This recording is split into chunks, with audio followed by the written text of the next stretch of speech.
مرحبا بكم في قناتنا. اليوم سنكشف لكم معلومات مثيرة ومفصلة عن دوري الدرجة الأولى الإسباني المعروف باسم لا ليغا. لا تنسوا الاشتراك في القناة وتفعيل زر الإشعارات ليصلكم كل جديد. دعونا نبدأ.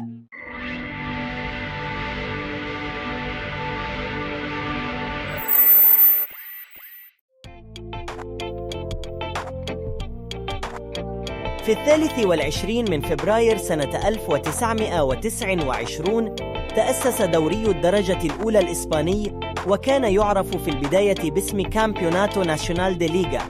انضمت 10 أندية في ذلك الوقت، وفاز نادي برشلونة باللقب الأول، ومنذ ذلك الحين اشتهر بالنجومية والمنافسة الشديدة.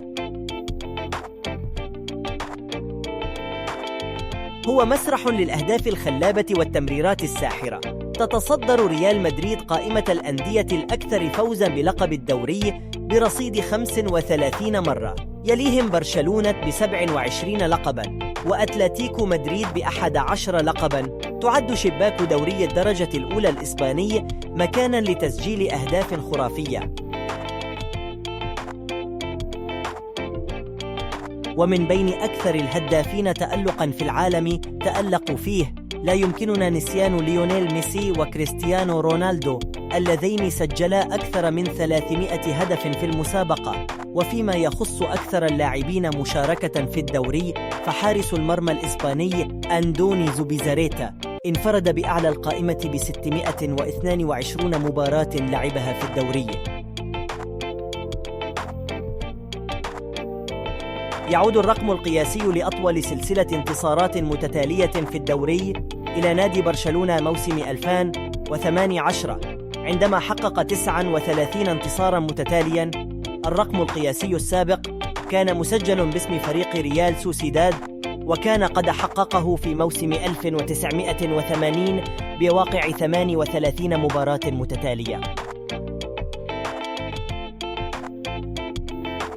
أما بالنسبة لأكبر فارق نقاط بين الفرق في جدول الترتيب، ففي موسم 2018-2019 أنهى برشلونة الدوري الإسباني برصيد 87 نقطة، متفوقاً بفارق 11 نقطة عن أقرب منافسيه فريق أتلتيكو مدريد صاحب المركز الثاني الذي يمتلك 76 نقطة. أما بالنسبة لأطول سلسلة للتسجيل المتتالي للأهداف في الموسم الواحد، نجح برشلونة أيضاً في تحقيق رقم قياسي عندما سجل أهدافاً في 64 مباراة متتالية في الدوري خلال موسم 2014-2015. وماذا عن اللاعب الأكثر تسجيلاً للأهداف في موسم واحد؟ نعم، بدون شك، إنه الأسطورة ليونيل ميسي، حيث حطم رقماً قياسياً عندما سجل 50 هدفاً في موسم واحد، وهو موسم 2011-2012، وهو رقم لم يتمكن أحد من تجاوزه حتى اليوم. أما بالنسبة لأعلى حضور جماهيري في مباراة واحدة، ففي مباراة برشلونة وريال مدريد عام 1986 بلغ عدد الجماهير الحاضرة في الملعب أكثر من 120 ألف مشجع، وهو رقم لا يزال قياسياً حتى يومنا هذا. أخيراً، بالنسبة لأغلى صفقة في تاريخ دوري الدرجة الأولى الإسباني، هي الانتقال المثير للجدل للاعب فيليب كوتينيو من ليفربول إلى برشلونة في يناير 2018، حيث تمت الصفقة مقابل 145 مليون يورو.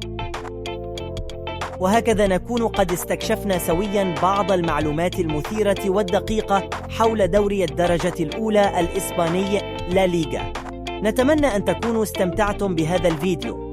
إذا أعجبكم لا تنسوا مشاركته والاشتراك في القناة. شكراً لكم على المشاهدة، وإلى اللقاء في الفيديو القادم.